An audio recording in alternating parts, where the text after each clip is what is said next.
Hello, I'm Paul Montero, Chief of Staff at Howard University, and it's a pleasure to welcome you all to the second installment of the 2021-2022 Gwendolyn S. and Colbert I. King Endowed Chair in Public Policy Lecture Series. We have to start by thanking the Kings for their continued generosity to this institution, making opportunities like this available to our students and the broader Howard University community. Also have to thank the WHUT team for all the lights, camera, action, and making sure my hair looks good. And I have to thank our ambassador, Patrick Gaspard, the Honorable Patrick Gaspard, who is joining us today, who has had a wonderful career in public service, working for issues of social justice around the world, who's joining us here in conversation with Donna Brazile. We're so fortunate to have Ms. Brazile as the holder of the King Endowed Chair in Public Policy. When you think about the world as it was when she took the helm in August of 2018, we were living in a world of Trump and Pence, where Biden-Harris hadn't come into being, and the world never knew the name of George Floyd. And all that she's done over the time she's held this chair, working with students, it's clear that she has such a love for this institution and our students. She created the King Ambassadors, a program for our students to get involved under her wing, being mentored by her, connecting with professional opportunities around the city and around the country. If you want to get involved in that program, I encourage you to reach out to Calvin Hadley, the Senior Advisor for Strategic Initiatives in Dr. Frederick's office. So I just have to thank you, Ms. Brazile, for all the work you've done for this place. Ambassador Gaspard, it's a pleasure to have you on campus, and I'll turn it to you for a wonderful conversation. Thank you. Thank you, Paul. You are a great leader, the Assistant Vice President for External Affairs, and also alumni of the Obama-Biden administration. So welcome back to the Fall 2021 King Lecture Series here on the historic campus of Howard University. The theme this semester is Make the Future Your Own, Building Forward Together. Our series of programs and lectures bring students, faculty, and guest speakers together to exchange ideas and explore common interests on some of the most important policy issues facing our nation here at home and abroad. Tonight we have a very special guest to discuss accelerating the pace of change, moderation versus progress. We are honored to have former Ambassador Patrick Gaspard, President and Chief Executive Officer of the Center for American Progress Action Fund. Mr. Gaspard was a key figure in President Obama's administration and held a number of prominent positions during President Obama's 2 terms in office, including serving as U.S. Ambassador to the Republic of South Africa in President Obama's 2nd term. From the fall of 2011 until the spring of 2013, Mr. Gaspard served as Executive Director of the Democratic National Committee, where he steered the National Party's role in re-electing President Obama and oversaw a budget of $300 million and over 500 staff members. From 2009 until 2011, he was Assistant to the President and Director of White House Office of Political Affairs. He also served as the Associate Director of Personnel for the Obama Transition and the National Political Director for the historic 2008 campaign.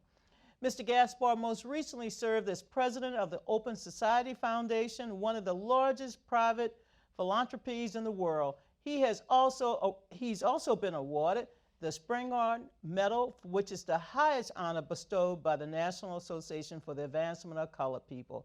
Patrick, you are such a great servant leader. It is so wonderful to have you on this historic campus. But before we start, I also want to welcome our viewing audience, both in the studio and via the WHUT Facebook page.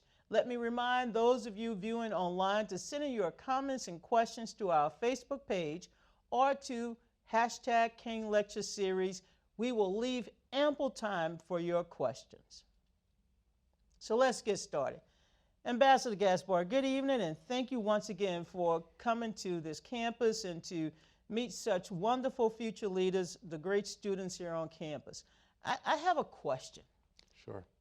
How can we fix our democracy? You and I both started Jackson 84, Jackson 88, of course, Obama 2008. Our democracy is in perils right now. We face so many grave threats. What do we need to do right now to fix our democracy? Donna, you start with the big existential questions, don't you?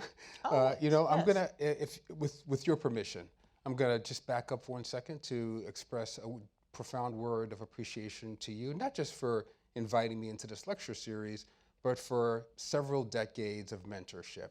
And that's a thing that I don't take lightly at all. It's appropriate that I would be engaging with you in a university setting because you're a natural educator. And there are black women like you, sisters like Mignon Mora, Yolanda Caraway, who took me under their wing when I came from local to the national and gave me an opportunity to be in conversation and engage in the world this way. So much appreciated. And it's so exciting to see Paul. Paul was one of those young Turks on our 2008 campaign. That's so right. It's really thrilling to see how he's arrived in this moment. And you know, as I think about your profound question, Donna, I think about the students here at Howard University, because when you say, what is it that we've got to do Yes. in order to fix our democracy, the very first thing for me is I want to make sure, as the president of the Center for American Progress, as somebody who's deeply steeped in the world of activism, I want to make sure that we are creating a constituent, active class of citizens who are asking the right questions, who are interrogating our democracy to make sure that folks like you and I, and those who are at 1600 Pennsylvania Avenue are doing the right things in the right places at the right time on behalf of those who are the most vulnerable in our society. So for me, it begins with that interrogation. But if I'm putting on my political hat, my organizing hat, I will say to you that I believe in my core that the root of much of what is causing the dislocations in our society right now is a profound lack of economic inclusion in our society. If we look across the board, whether it's education, healthcare, the challenges that we have with climate justice in our communities, at the heart of it is a challenge that we have with the profound concentration of capital in a few hands in this country, be they institutional or individual, in a way that makes it difficult to create a more broadly shared prosperity in America. That's a profound thing. It has implications for our body politic and the outcome of elections, how we litigate those elections fairly or unfairly. It has implications for the role that the U.S. plays in a world where those disparities are growing wider and wider and wider. You know, Donna, that when you first met me, I was a young activist inside of the Service Employees International SEIU. Union, SEIU. If you cut me, I bleed Union Purple. One of the things that I understood early on as an organizer is that you've got to have a base to organize from. I'll give you a little anecdote of a challenge that we're having electorally in this country that's connected to the economic challenge that I just described. There's a cluster of states, about 10 states, in what's described as the heartland of America, the Great Lakes states, plus you can add Iowa and Missouri to the Great Lakes cluster. It's about 10 states right there. So you're not talking about the traditional Rust Belt states. No. You're talking about the Great Lake, Wisconsin and Michigan. Correct, correct. Expanding beyond the traditional Rust Belt. If you look at the Great Lakes states and you add Missouri, you add Iowa to it, out of those 10 states, 93% of the loss of union density in America over the last 25 years has come from 9 of those 10 states alone. Rapid decline in collective agency of workers, collective voice of workers, which has led to a race to the bottom on wages, on benefits, on pensions out into the future, and of course that redounds to the disadvantage of young people in those communities as well. It's a profound economic challenge that then gets litigated out through outcomes in our elections and performance in those states that lead to some of the challenges that Paul described in his opening. So for me, it begins there. But let's talk about the filibuster. With its requirement of 60 votes to end debate on a bill, raising the minimum wage, we couldn't get that accomplished. It's difficult to get a restored Voting Rights Act with this requirement of 60 votes. So how do we tackle so many problems that students care about if the filibuster stands in our way? We have to reform the filibuster. We cannot allow it to stand in our way any longer. It's an obstacle that has to be eliminated. You know, it's interesting, when you listen to debates in the Senate, when you listen to conversations that occur in the media, you would think that the filibuster is some kind of a constitutionally mandated right. You mean it's not in the Constitution? It's not in the Constitution. Correct. It is simply a Senate rule that can be eliminated by a simple majority of that U.S. Senate, and that is a rule that needs to absolutely be reformed. Let's also remember, Donna, the pernicious history of the filibuster. Why don't you explain that to the students? Tell us about that history. You and I know that the filibuster is something that historically, traditionally was used first and foremost as a bulwark against civil rights legislation and that progress in this country. Strom Thurmond was the best friend of the filibuster. He and other reactionary senators who stood in the doorway of integration, the doorway of civil rights progress in this country, used the filibuster time and time again to block civil rights measures. That's the root origin of that measure. And regrettably today, the filibuster is being used again to keep us from being able to create a more broadly shared prosperity, to stand in the way of progress on education, the work of rights, and horrifically in this moment, the filibuster is standing in the way of our being able to make advancements on police reform and on electoral reform at a time when we have 18 Republican-led state legislatures that have passed regressive voter regression bills. So in your capacity as President and Chief Executive Officer of the Center for American Progress, what are you doing, or what is the organization doing to advance the goals, progressive goals? You mentioned climate change, you mentioned raising the wage, you mentioned income inequality. What are you doing as the leader of that organization, the leader of the progressive movement, to bring moderates to the table so that they understand that this is standing in the way of making progress for all Americans? So for a second there, Miss Brazile, I got some goosebumps, and I was remembering my 23-year-old self and how I used to follow after you and others, and it's extraordinary to hear Donna Brazile introducing me as the president of the Center for American Progress. I like that title, by the way. It means something for me. So you know, I'm now on, I think, day 34 as the president of the. That's it. We try to make a lot happen in a short period of time. I'm now on day 34, leading this extraordinary center, which is a progressive think tank. It's a think tank that likes to think of itself as an action tank.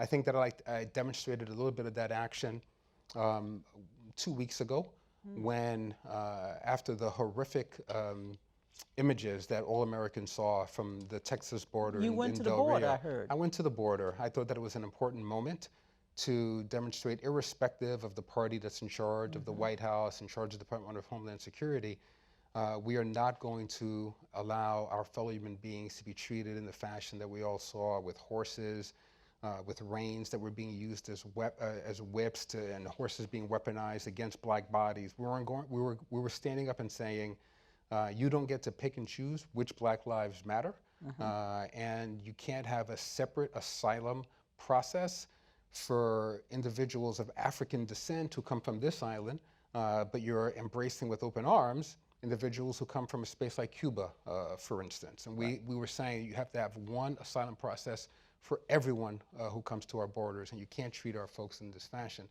So as the president of the center, I have the opportunity, the privilege, to work with an extraordinary group of fellows, brilliant staff, the broader progressive ecosystem that we exist in, to surface and then socialize some of the very best thinking that we have on critical aspects of democratic integrity, of economic advancement, of healthcare accessibility, and all the other frontline issues that you and I care about. And we work every day to align some of that best thinking with some of the best advocacy that exists in this country to lay up a set of issues that can become actual legislation for passage to build the beautiful society that we all aspire towards.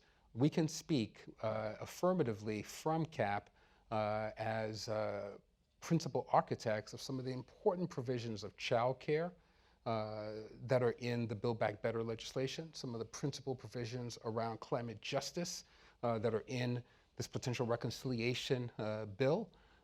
This has been years of work, the work around expanding access to Medicare and closing the prescription drug donut hole, ideas that have been lifted up from the Center for American Progress and have made their ways into the hollowed halls of Congress and now are in a bill that's on the verge of passing, which will be transformational in our country. I want to get back to Haiti because you traveled to the border with a group of ministers and civil rights activists. Yes. Haiti is facing many, many challenges. How can we help the people of Haiti with the ongoing crisis that they face abroad, at home, but also here in the United States? Because I know that there are many people in the Haitian American community that are concerned that we have forgotten about them, that we're not doing enough to lift up their cries for asylum, for help. So what can we do to help the people of Haiti? Can we have some real talk here, Donna? Yes, is that all right? this All right. is So let's get real. So this is personal for me. You know, of course, that I'm an American internationalist. I was born in the Congo of Haitian parents. Haitian parents that could not be in their home country because a dictatorship was in place in the country. My father was a newly minted lawyer in Haiti, and he thought there ought to be free and fair and open democracy in the country. That didn't go over well with the dictatorship, and he found himself at the business end of a shotgun, and he was told in no uncertain terms, you either cease and desist what you're doing or you will be disappeared. And he knew they meant business. My father ended up in the Congo where he was an educator, and I happened. And so this is something that has some real proximity for me, and it's visceral for me. When I said to you, I want to be able to get real, it's because we have to be real about what American foreign policy has looked like over these many decades in regards to Haiti, and how that is connected to the challenge that we're seeing here at the border. When I was a child, I would show up with my parents in front of the United Nations or in front of Lafayette Park here in Washington, D.C. Every single time the dictator from Haiti would come to America, and President Ronald Reagan or President Bill Clinton would put their arm around that dictator, and they would celebrate him as a friend of democracy. We were in the Cold War for that protracted period, and there was a sense that this was a bulwark against the spread of communism in the region. But unfortunately, what ended up happening is the U.S. invested mightily in an autocratic regime that turned arms against its own people, that exiled the best and the brightest, or killed the best and the brightest of that country, that led to major migration out of the country. Fortunately, it also led to the creation of a diaspora here in the US, in Canada, in Paris, that's cared deeply about outcomes in these issues, that worked in solidarity across the Pan-African communities here on these issues over time. We finally arrived at a space before the earthquake in Haiti where it seemed as if we were on a trajectory to greater democratic integrity in the country. Regrettably, after the earthquake and after an enforced election on Haiti, where we had the lowest turnout participation ever in the history of the country, we've now emerged in a time where oligarchs in the country have given their blessing to brutal autocratic regime that regrettably has had the endorsement of the international community to continue with horrific brutalities and there was an in the country. assassination recently. President Jovenel Moïse. He was assassinated. And have you heard anything about elections being held anytime soon?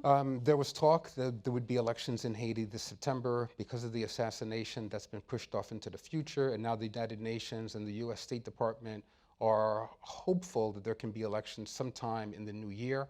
But there's been this inspiring coming together of Haitian civil society, about 650 organizations, political parties, women's groups, youth groups, even gangs in the country, youth gangs. The gangs. The gangs even have been brought in, and they've signed an accord about what democracy can look like in the country, what participatory elections should look like, and they've asked for just a little bit of time to be able to have that cohere. The U.S. Special Envoy to Haiti, Ambassador Daniel Foote, respected that civil society process.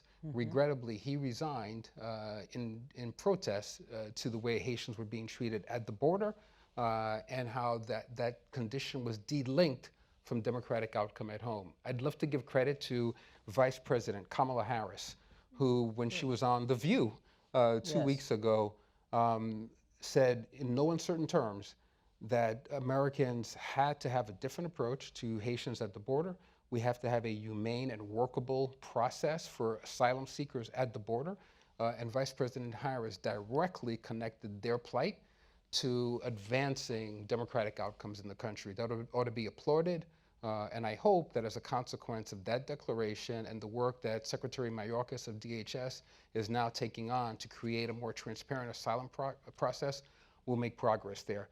But all that to say that activism matters, organizing matters, advocacy with constituency makes a difference at the end of the day. I'd like to believe that the mobilization towards the border in that moment mattered, and students who are participating in this discussion and watching should understand that their voice can make a difference. That's what got you and I got into this business. I remember back in the day when we were organizing the campaign to go down every day at 5 o'clock to protest in front of the South African embassy to free South Africa, to end apartheid, and to free Nelson Mandela. So you're right, we go back in activism. I also want to just once again mention that Ambassador Gaspard mentioned Kamala Harris. Vice President Harris is a proud graduate of Howard University, so thank you for bringing up what she's doing. Another country in turmoil, before we get back to domestic politics, because we got so much on the domestic table. Another country in turmoil is Ethiopia. I mean, you were on the African continent for several years. I mean, what is happening in Ethiopia, and why should this concern us? Ethiopia is a terribly important country. As goes Ethiopia, so goes the next 50 years on the African continent. Ethiopia is a country with a population of 110 million. It plays an important role in democratic outcomes in the entire region. Right now, for instance, there's a transition government in the Sudan that only exists because of the way Ethiopia was able to help negotiate a positive outcome between civilians who were putting their bodies on the front line against the military. Incredibly important country for so many reasons. I've spent a fair amount of time in Ethiopia, in its capital, Addis. I've traveled to the Tigrayan region. I've been in parts of the country that are now in the full outright civil war. Yes.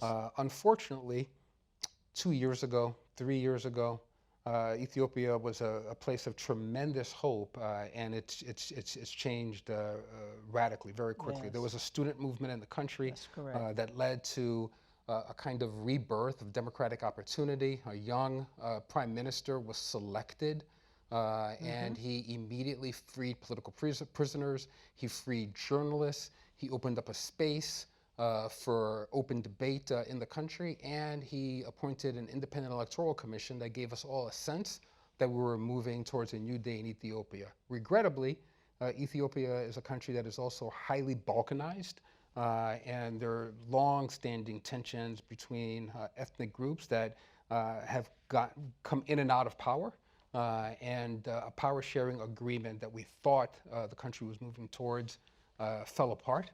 And there's been a reluctance on the part of the prime minister to be at the table of negotiation, and an accelerated move toward the militarization of the conflict on behalf of in the Tigrayan region.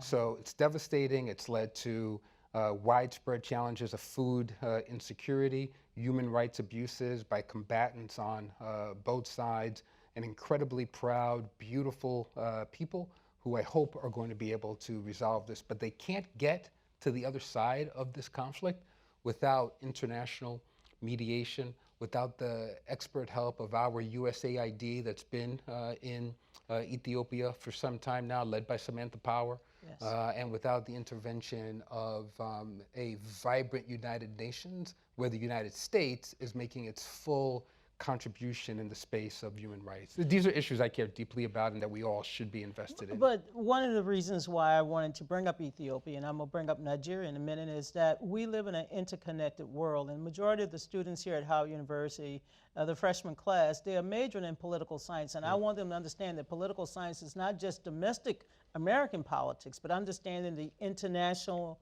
implications and international connections we have to so many countries. So I want to bring up Nigeria because just recently, Nigeria celebrated its 61st independence.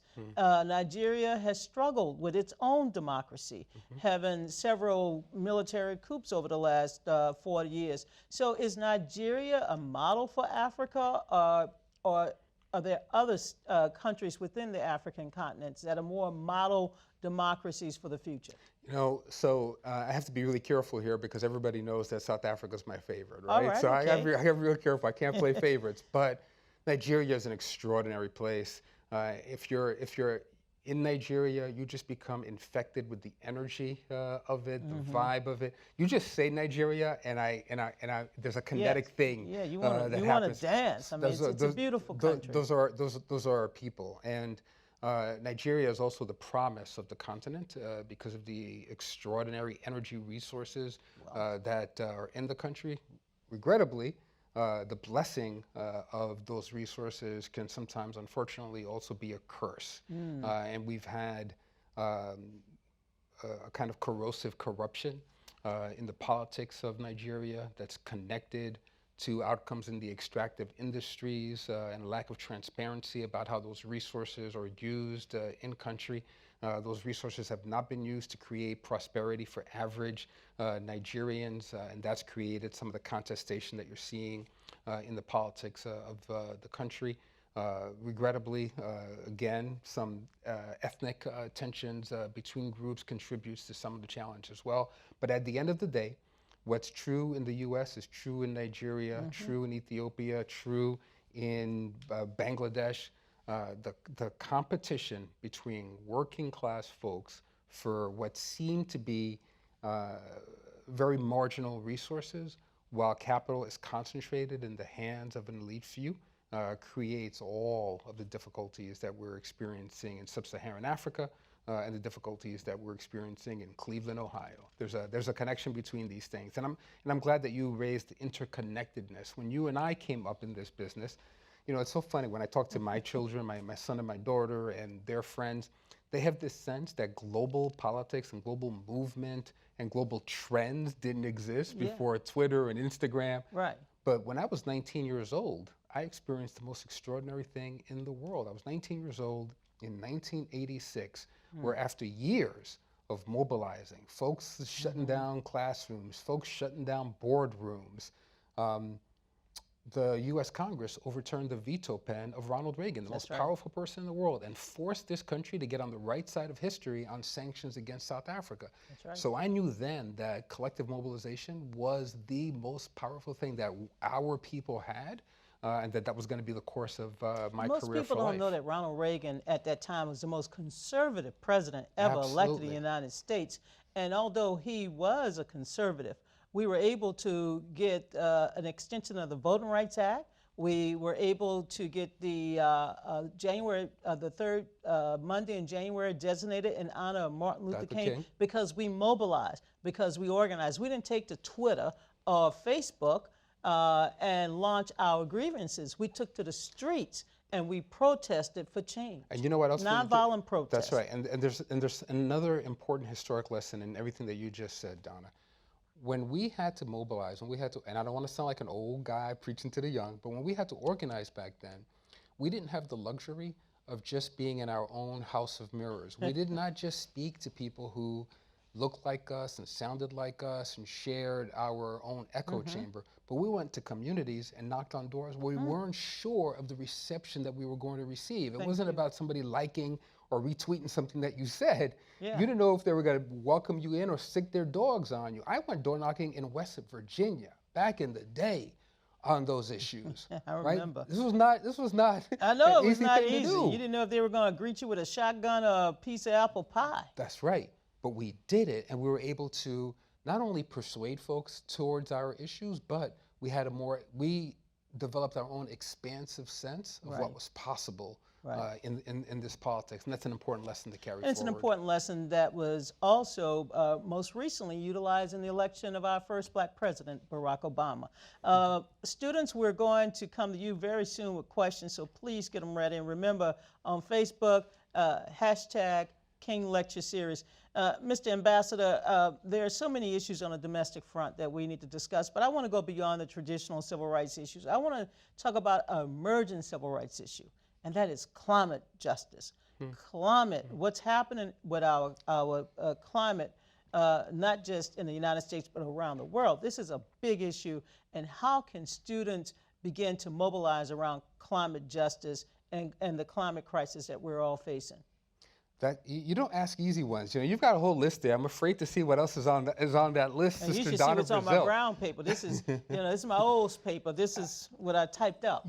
But you're using the right idiom. You know, we used to just only talk about environmental movements. We would talk about climate change, but you used the key word, justice, climate justice. Back in the day, there was a sister named Peggy Shepard who started this thing that I grew up in called West Harlem Environmental Action.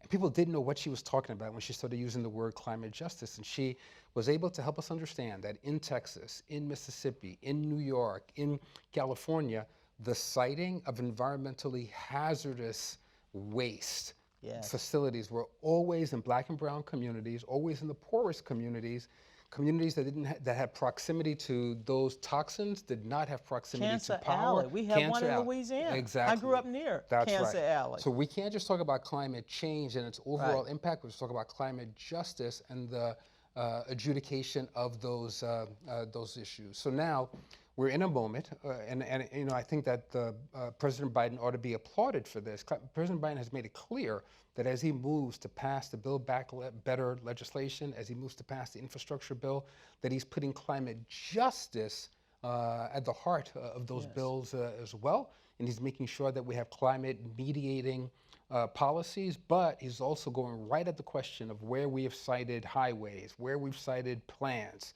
where we dump our waste in the U.S. And abroad as we examine these issues to move towards greater equity. Young people in Howard and throughout this country, unfortunately, our generation, we're dumping all the hard stuff, all the hard work on them. And we're asking them to clean it up. We gave them Twitter and Facebook. That's right. And They all those have other the tools. things that they have the tools for it. My ex-boss created when he invented the internet. That's Al right. Gore That's right. invented it. But they have the means, and they have something else that you and I didn't necessarily have. They have the expectation of justice. You and I were working towards justice, but we weren't always sure if it was going to happen. This generation, they are fiery. They have the expectation they're going to get it done on policing, on climate, on education. So there are some bills that we have to pass in the near term, but we have to understand that climate is a transnational issue, and we can't solve it in our 50 states alone. Right now, every day, we are participating in the degradation of the Amazon. In the last 20 years, we have eliminated a section of the Amazon that's bigger, larger than the states of Texas and New Mexico combined over the course of the last 20 years, 20 years alone. That has implications not just for the people of Brazil, not just for people in Latin America, but implications here on the air that we breathe as well. And we have to appreciate these are transnational challenges that are going to require the tools that this generation has to immediately communicate across borders, across ethnicity, across language barriers, to ask the right questions and to advocate in a way to pass legislation that can be cross-pollinated in Buenos Aires, in Pretoria, and in Albany. You worked in the Obama administration, so I think you understand better than most people just the kind of challenges you face when you walk into the White House on day one. President Biden and Vice President Harris have been in office now about 270 days. Who's counting? I am. Because in politics, we count the days remaining and the days ahead. But Build Back Better is more than a slogan. It's real. You mentioned the climate element. What else is in that bill that students should be concerned about? Why should students tomorrow pick up the phone or go to Twitter, Facebook, or their social media accounts and say, I want you to get behind Build Back Better? What's in it for black and brown students? Well, there are specific reasons for students, and so I'll start there because that's where you put the question, but then I'm going to kind of widen the aperture, Donna, and talk about some other things. Just one other thing in the bill I think speaks specifically to something that happened here at Howard University in 1965. So for students, for young people, we know that we are in a crisis of affordability in education. I've got 2 kids in college, so I know what the price of admission is. We're having a conversation in a university where I believe 75% of the students in Howard are eligible for Pell Grants. We were at a time in our country not that long ago where Pell used to cover upwards of 65% of room and board and books, et cetera, for students. Now, Pell is covering only 1/3 of the cost. It's gone down significantly. In this bill, there are investments that this administration will be making to expand access to Pell Grants, that will expand them for HBCUs in particular, and expand them for students across the country. There's been That a is rumor. I got to stop you significant. because, and Patrick, you know these issues, and that's why you're the president of a major national organization. But there's been some rumors lately that President Biden and Vice President Harris had a proposal to cut back funding for HBCUs. Can we put that rumor to? No, Okay, that is 100% not the case. If anything, President Biden and Howard alum Vice President Kamala Harris have increased investments in HBCUs, and they have centered HBCUs in their Pell Grant program and the ambitious agenda for students, for young people that is in this Build Back Better legislation.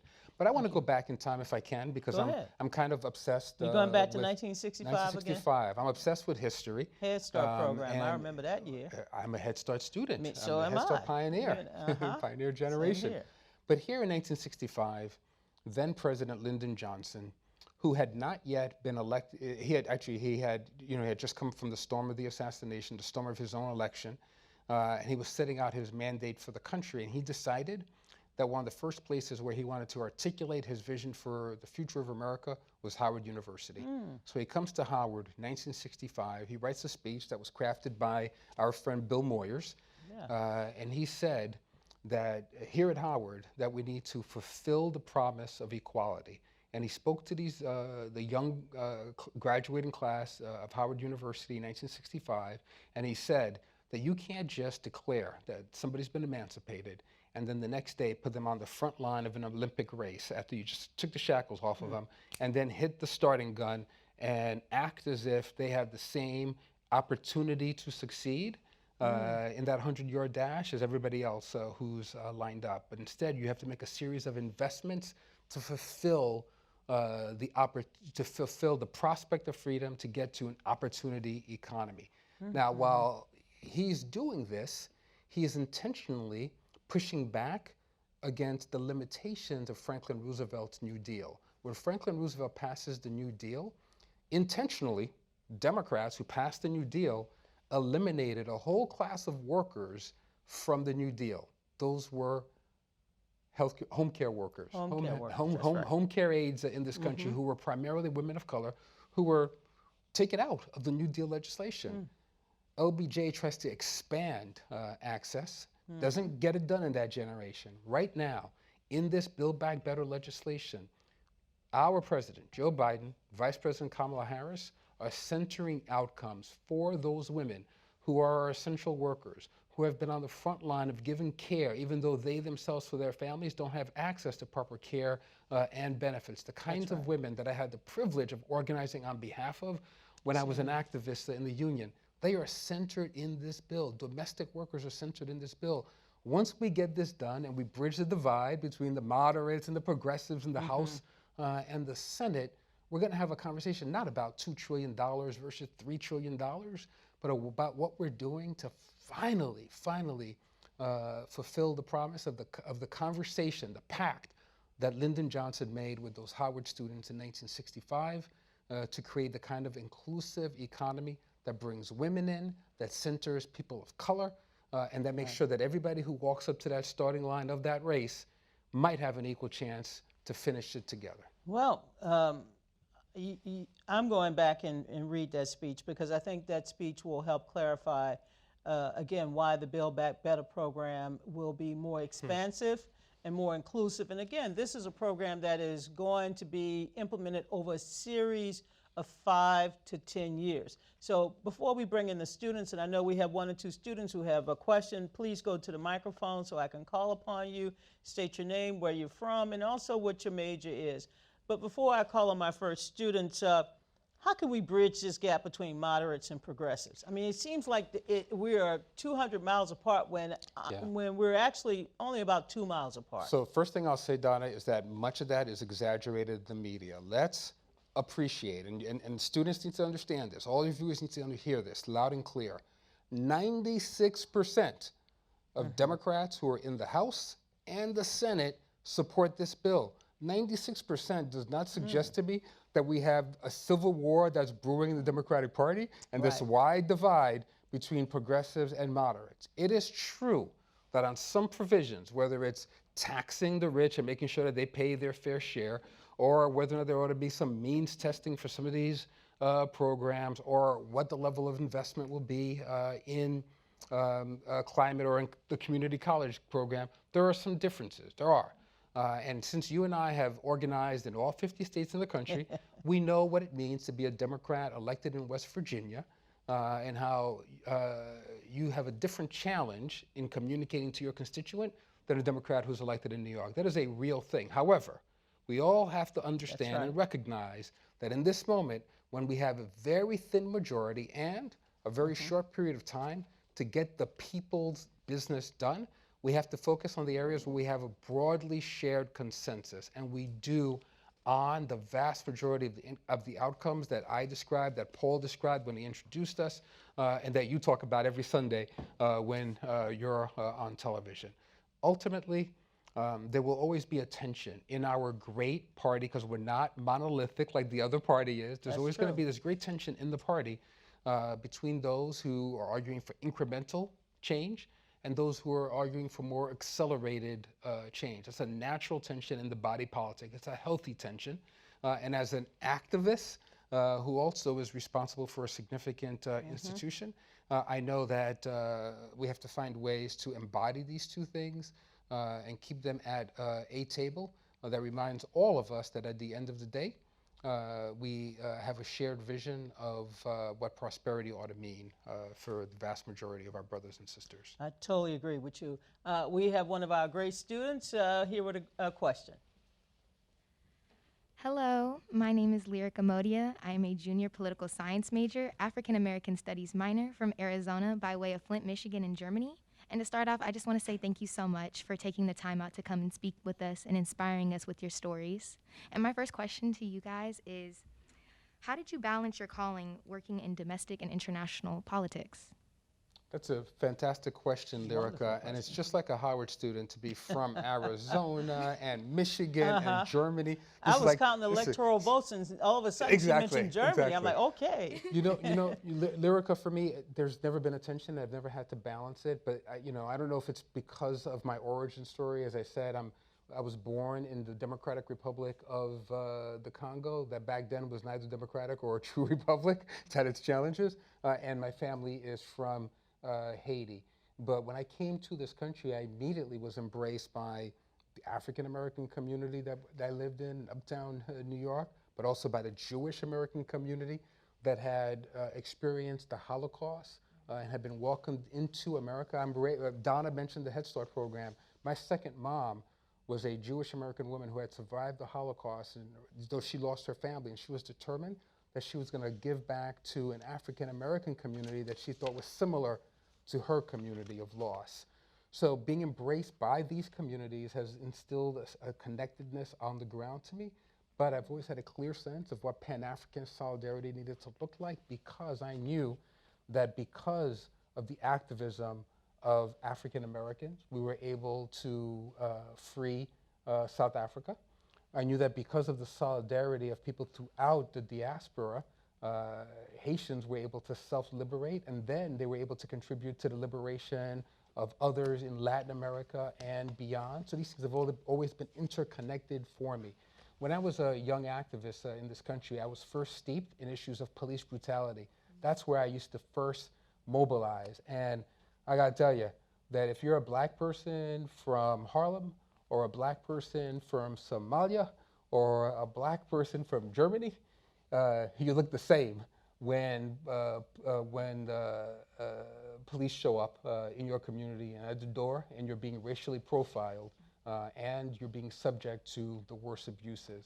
Those kinds of issues always brought diaspora together for me and always internationalized our causes. And you know, all my heroes, people I most admired, were our folk who were internationalists. When I was 10 years old, I knew one day that I wanted to be in diplomacy. Why? Because there's this extraordinary Howard University graduate named Andrew Young, who was named by President Jimmy Carter the ambassador to the United Nations. I knew that this young man had been the lieutenant to Dr. King, and I knew that he was boldly speaking out on apartheid, boldly speaking out on the rights of the Palestinians, and here he was, a black man, occupying this seat of international diplomacy. So then for me, it brought home through the example of that Howard alum that it's all interdependent, and we have to be internationalists on the issues that determine our existential fates.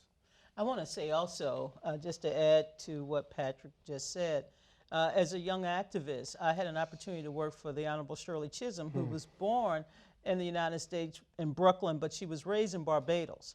And there was something about Miss Chisholm, and when she would talk about the people of Barbados and the education system that would later encourage her to be a teacher. And then when she served in the United States Congress, she was on the House Education Committee. Unbought and unbossed. Unbought and unbossed. So there's so much of history that we can learn when we go beyond our shores to see our people in the diaspora all over this world that can teach us the things that some of us have somehow missed, and that is we must honor each other, respect each other, and work toward the betterment of all people. So I encourage you to continue your studies not only in the American political science, but to see how countries across the world have developed their own sense of democracy. And that's why I brought up the country of Nigeria. I know I have another question from a remarkable student. Mr. Ryan, did you come up? And thank you for your great question.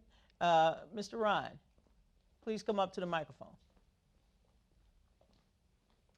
Thank you guys again for being here, Ms. Brazile and Mr. Gaspard. My name is Ryan Penson. I'm a junior pre-law political science major from Saratoga, New York. My question was, you mentioned, Ms. Brazile, you mentioned that the Haitian situation that went on with the immigration crisis. And, you know, when you mentioned Vice President Kamala Harris, who's a Howard graduate, you talked about how she put out messaging that you know, they're making progress and there's certain things that they need to do and move forward with.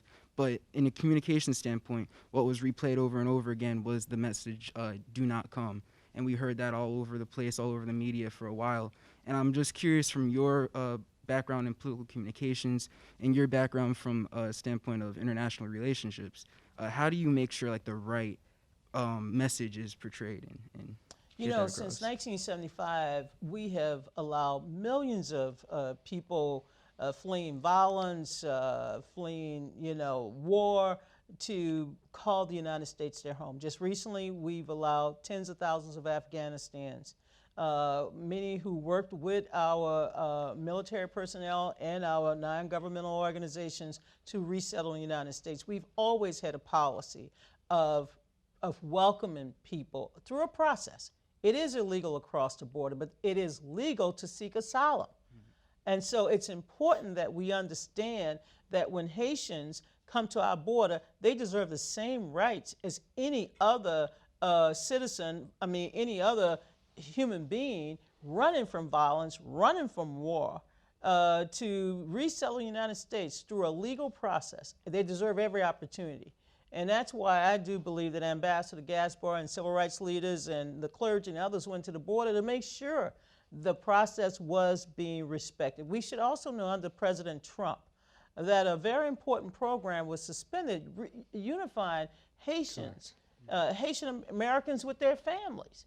And that program was suspended.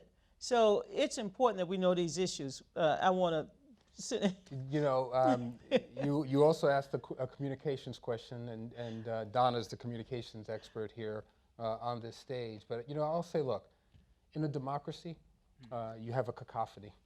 It's very, very, very difficult for one message to consistently bleed through all the time and to be heard above all of the chatter. So more important than bland messaging is this question of value setting. And I'm going to give the President, the Vice President, the Department of Homeland Security Secretary credit for at least giving us a North Star of aspirational values as it relates to what should happen at the border. They've been clear. We need a humane process. We need a workable immigration system. And they've also been clear now that there isn't something about Haitians that should give them a second-class treatment at that border, and their cases should be adjudicated in much the same way. So I think that they're elevating above kind of narrow communications with this overarching sense of values, which you'll learn as you get into the trade, is the thing that you have to carry across your suite of communications vehicles. Political communications start with a narrative. And the narrative here is that if you're seeking asylum, you have a right to do so. The other narrative is human rights should be measured by one yardstick. And that's important when you're stating your goals and your objectives, that you understand that political communication is best expressed with a narrative.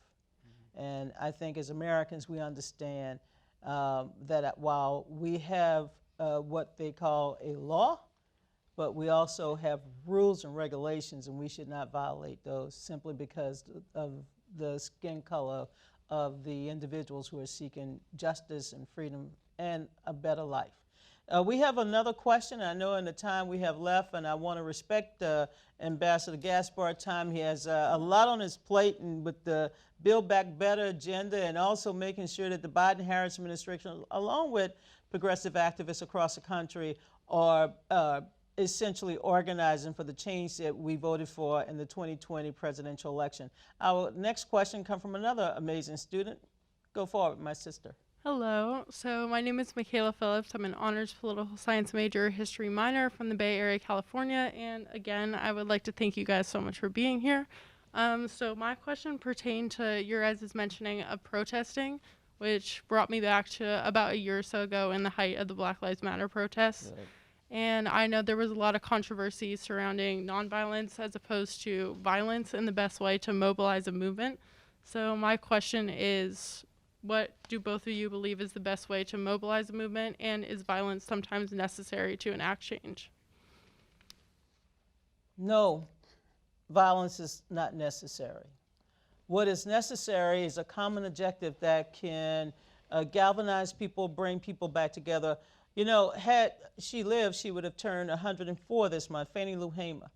Fannie Lou Hamer learned at the age of 44 that she had the constitutional right to vote. She had no idea she had the right to vote. But at the age of 44, she learned that this right could bring about significant changes in her life and the lives of others down in Mississippi. Ms. Hamer went door to door, county to county, across the South to encourage people to use that power of the vote. She didn't have to take a gun or a stick, something that was aimed toward her and trying to get her right. She took her moral voice, using her faith, to talk about every human being deserved the right to vote. So no, I strongly disagree with anyone who believes that violence will bring about the kind of significant change we need. We need to organize, be very persistent, be resilient, and showing up every election cycle. I don't care if it's city council or school board. I tell people, Patrick, I have no children, but I vote in every school board race, because I want my kids. You have a lot of children, Donna. I know, I got 300. That's another conversation. But Patrick, let me stop talking. She directed it to you. No, look, I'm going to affirm everything that Donna said. I can't express it as powerfully as she can. But Michaela, you said that you're a history major. Let's remember that everything old is new again. These questions about peaceful demonstration versus the efficacy of violence, none of these questions are new. They were addressed here on this campus. It was here in this campus that Dr. Alan Locke, in early 1920s, who was first African-American Rhodes Scholar, he was the first head of a philosophy department here in Howard, created the philosophy department here in Howard.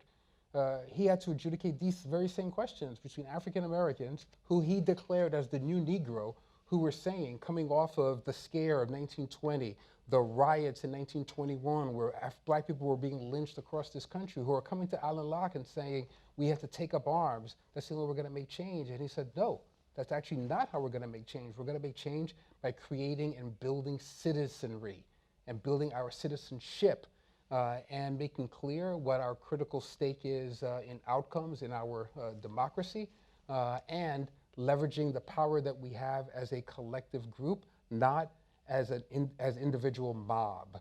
Alan Locke was addressing that same question here on your campus a century ago, and I think there's an opportunity for you to create and declare your own renaissance around what peaceful resistance to abhorrent practices ought to look like for this generation, and helping to set the course for inclusive citizenship and a new America. So thank you for that question, And Michaela. Michaela, I would be remiss if I didn't. I mentioned Fannie Lou Hamer because she was another shero of mine. Growing up in the segregated Deep South, to know of this woman who challenged the modern Democratic Party in 1964 for a seat at the table. She challenged an all-white delegation to get her seat at the table. And as a result of Fannie Lou Hamer's leadership, we were able to make changes within the party that brought us to the time of Shirley Chisholm, to Jesse Jackson, to Barack Obama, to Kamala Harris. Yes, now can I say something that can push back a little bit in this conversation? I agree with everything, of course, that Donna just said. I'm going to agree with everything that I just said a moment ago. But I'm also going to raise the voice of another Howard alum that I think was involved in this question. A young man named Stokely Carmichael, who was on this campus, who would answer that question in some different ways, who was in Louds County organizing with Bob Moses and folks. There's something that he said to Dr. King once that I think speaks to my sense of activism. When Dr. King came back to report to young organizers in SNCC about his meeting with LBJ in the White House. And as he reported, Stokely stopped him and said, Dr. King, we're really not interested in that. I said, Doctor, we know you want to be at that table. So we don't want to be at the table. We want to knock the damn legs off of that table. So why do I raise that right now? I believe in peaceful resistance.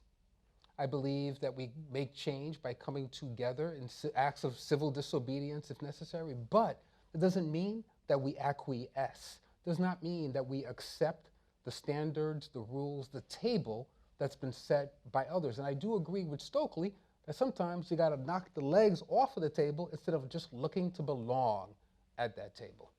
And I would be remiss, Patrick. Patrick and I can go history by history, but he probably got the latest book. I still have the old book. I want to also remind you, while you're on this campus and before you leave, learn about the women in 1912 and 1913 who organized to leave this campus to join the march for women's suffrage. Yes.